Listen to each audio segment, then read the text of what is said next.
Good afternoon. I get asked a lot of times by readers maybe what's the most outrageous event I've seen in a court case. There's a lot of competition for that honor, if you want to call it that, but maybe the most profound case that I've covered is what I call the hunting club case. It involves allegations that lawyers and judges in Jefferson County, Alabama,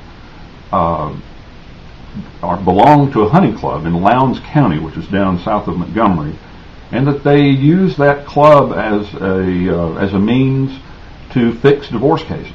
And the lawyers wind up with inflated fees. The judges allegedly wind up with excess money on the side. And the parties in the cases, one winds up with a good outcome, the other gets cheated horrendously. And these involve, of course, divorce cases are very emotional. They involve men and women who are under stress, about to get divorced. They very often involve children. And it's just a horrendous example of what really amounts to organized crime in Alabama. And I've written about a Stanford University professor of tax law, Joseph Blackburn, who has been involved in two of these cases. In one, Mr. Blackburn was a plaintiff representing himself. He was married to Sharon Lovelace Blackburn, a federal judge here in Alabama. And the second one, Mr. Blackburn was an attorney for some other victims of these hunting club lawyers and judges.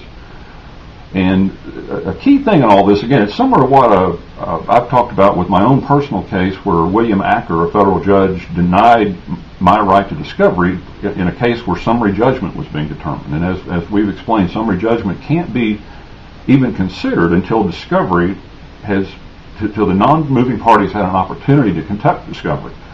And this is an opinion in the main. I've run this on my blog. You can read it in full, but I'll just hold it up here. It's written by a judge from Georgia. His last name is Edenfield. And in here, he very specifically says that he's using the standard for summary judgment. He says that in his own words, and yet he denies Joe Blackburn and also the other plaintiffs in the second case an opportunity to conduct discovery.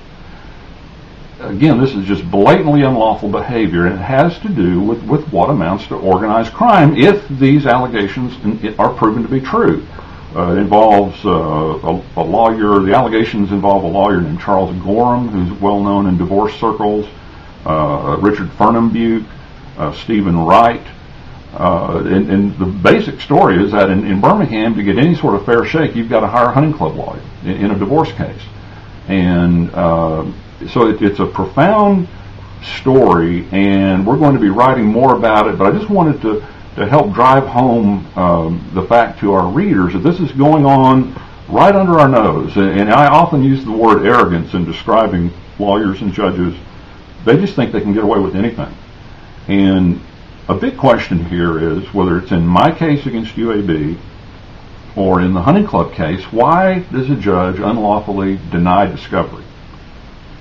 We can all answer that question ourselves, but I would submit that it probably means you've got one heck of a case. It probably means that your case is actually stronger than you think it is, because they don't want the light of day to shine on what has really happened. And in the case of Joe Blackburn, I know he and other people in domestic relations courts have suffered terribly from this hunting club situation, and he probably is onto a bigger scandal than what he even knows, and that's why I think discovery is being denied. We'll be looking more into this case, but I wanted to help give you a summary of what I think maybe is the most profound, certainly the most profound civil case. Of course, the Don Siegelman case criminally, the Paul Miner case, but in terms of civil, this is an awfully important case, and we appreciate you checking in with us.